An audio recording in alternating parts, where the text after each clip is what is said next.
বলছি অনেকগুলো জিনিস কিন্তু আপনি মনে রাখতে পারবেন তো? পারবো, তুমি বলো। আচ্ছা, প্রথমে একটা পাত্র নেবেন, তার মধ্যে তেল দেবেন, তেলটা গরম হয়ে যাওয়ার পরে এক কোয়া রসুন দেবেন। এই দাঁড়াও দাঁড়াও দাঁড়াও, এক সেকেন্ড। তুমি না ঠিকই বলেছো, আমার মনে থাকবে না, আমি একটু রেকর্ড করে নিই।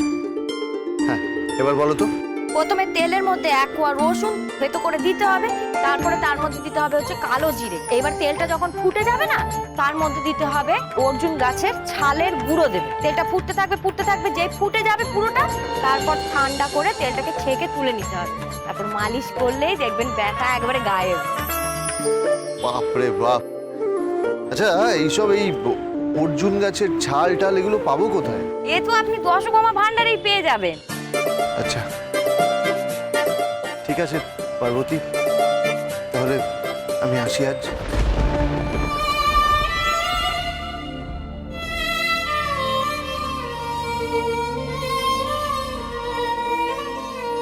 শোনো, আমি তোমাকে একটা কথা বলছি। তুমি কিন্তু কলেজে পড়াশুনো করতে এসছো, বেশি বন্ধু বান্ধব বানাতে হবে না। এত বন্ধু বান্ধবের সাথে কথা বললে পড়াশুনো আর কিছুই হবে না। আর দেখো, কার মনে কি আছে সেটা বোঝার মতো ক্ষমতা কিন্তু তোমার নেই। তাই ওসব নতুন বন্ধু টন্ধু একদম পাতাতে হবে না, এগুলো আমি একদম পছন্দ করি না। আসি। সৌরবাবু, বলছিলাম একটা জিনিস বলতে ভুলে গেছি। বলো। ওর মধ্যে না আরেকটা জিনিস মেশাতে হবে, ডুমুর গাছের পাতা।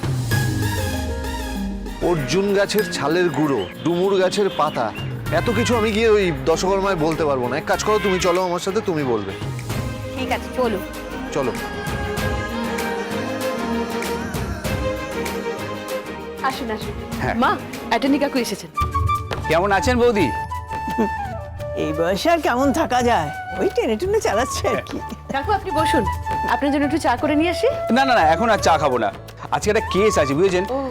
বৌদি ডেকেছেন বলে তাই কোর্টে যাবার পথেই যেখানে চলে এলাম। বৌদি, কি ব্যাপার বলুন তো, আজকের হঠাৎ এত জরুরি তলব? বলছি বৌমা, হ্যাঁ। আমি একটু ওনার সঙ্গে আলাদা করে কথা বলতে হ্যাঁ মা, চাই। হ্যাঁ। হ্যাঁ? বাবা, এত গোপনীয়তার কি আছে? তুমি দরজাটা একটু ভেজিয়ে দিয়ে যেও। হ্যাঁ মা, দিচ্ছি।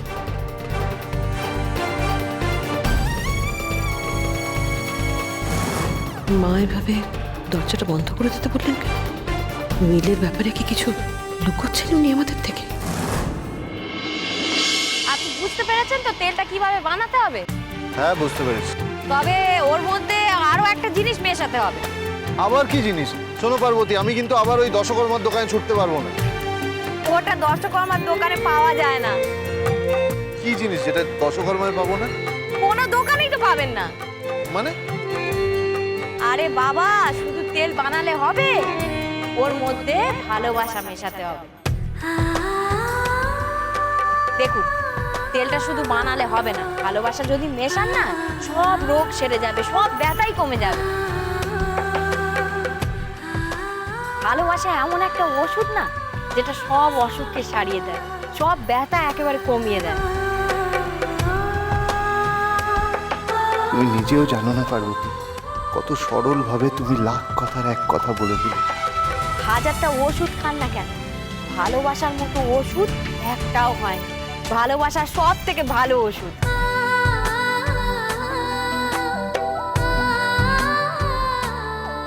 বাবু, কি হলো? আপনি ওরকম করে দেখছেন কেন আমায়?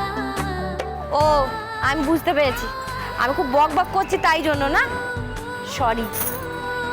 না না, ঠিক আছে, তুমি ঠিকই বলেছো। কিন্তু পার্বতী, এই যে তুমি এত বক বক করো, তোমার গলা শুকিয়ে যায় না? কই না তো। আমার শুকিয়ে যাচ্ছে, জানো তো। এক কাজ করি, ওই দেখো ওখানে একটা ডাবওয়ালা বসে আছে, চলো গিয়ে ডাব খাই। চলো চলো।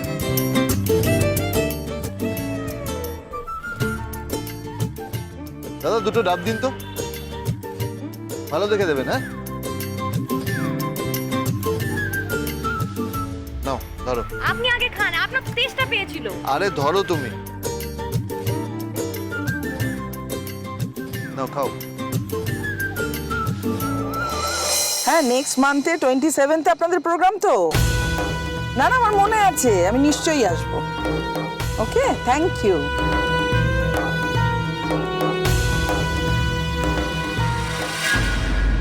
এই দাঁড়াও দাঁড়াও দাঁড়াও,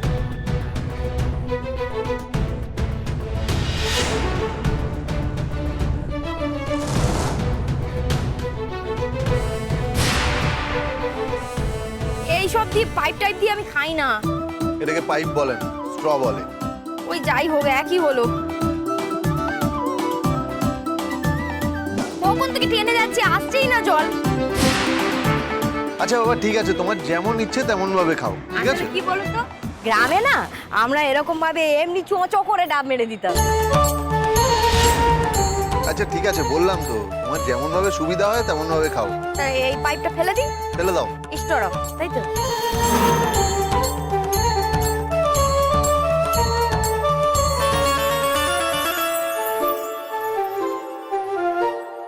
দেখেছো, এইভাবে খেতে গিয়ে পুরো জামা কাপড় সব ভিজিয়ে ফেললে। ও কিছু হবে না, এক্ষুনি শুকিয়ে যাবে। শুকিয়ে যাবে বললেই হলো। নাও মুছে নাও। ও আমার লাগবে না, এমনি শুকিয়ে যাবে। লাগবে, বলেছি তো মুছতে। নাও মোছো। লাগতো না। আচ্ছা মোছো বলছি, লাগতো না।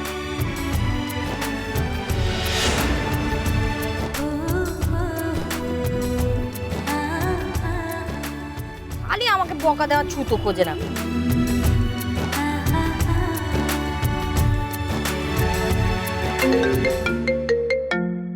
এখন দিম্মা ফোন, এখন বা দিম্মা কেন ফোন করলো? হ্যাঁ দিম্মা বলো। তুমি কোথায় পারো? এই তো বাড়িতে। কলেজে যাওনি?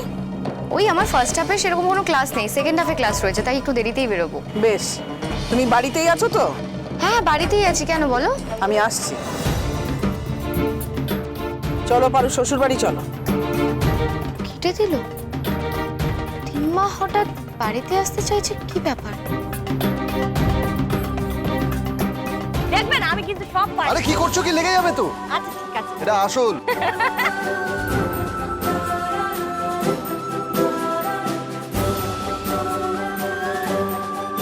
ওরে খেয়ে নে বাবা। ভালো লাগে না আমার, বিশ্বাস করো। ওরে ভাল লাগছে না বলিস না আমার। এই দেখো আমার মোবাইলে কুটু কুটু করে। শোন, আমার কথাটা শোন, মাত্র দুটো দিয়েছি, কেন এরকম করছিস বাবা?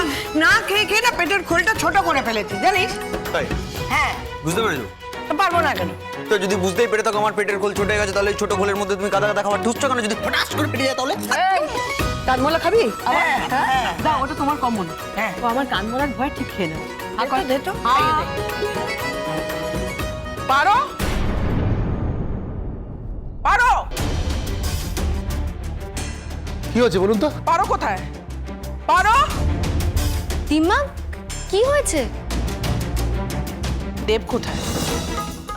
দেব, দেব তো বাড়িতে নেই।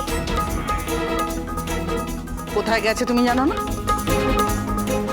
না আসলে ও যখন বেরিয়েছিল তখন আমি কিচেনে ছিলাম, দেখতে পাইনি। তো ও কোথায় যাবে তোমাকে বলে যাওয়ার প্রয়োজন মনে করে না? আসলে ও আমাকে না বলেই বেরিয়ে গেছে। দেব পার্বতীর কাছে গেছে।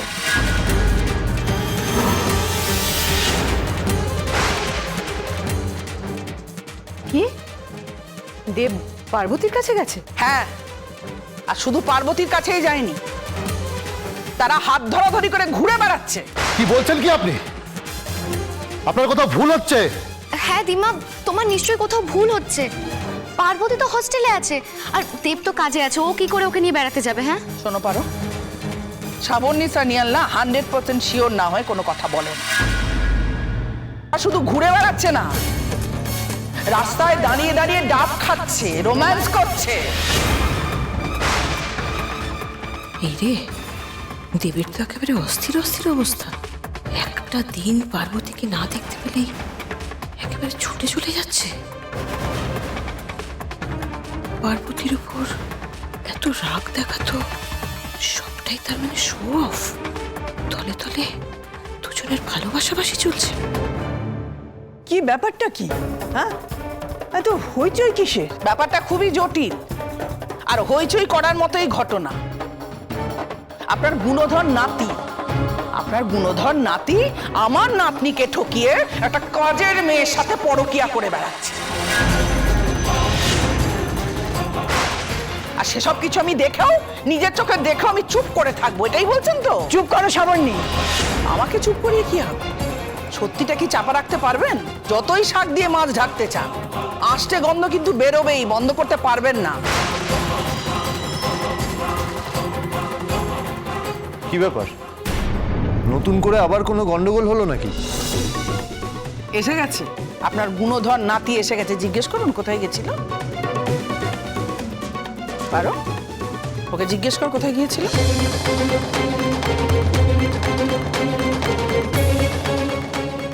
দেব, তুমি পার্বতীর কাছে গিয়েছি? হ্যাঁ, গেছিলাম তো।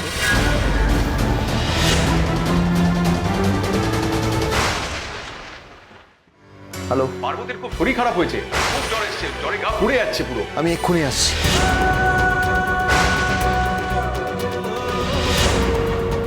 লোকটার জামাটা না ঠিক দেবের মতো, জানো তো? এই সামান্য জ্বরের জন্য ওনাকে খবর দেওয়ার কি ছিল? এই একটা লোক আমাকে মেরে পাট করে দিল তোকে সামান্য একটা নাড়ু খাইয়েছি বলে। সে তোর কাছের লোক না হলে এরকমটা করতো বল?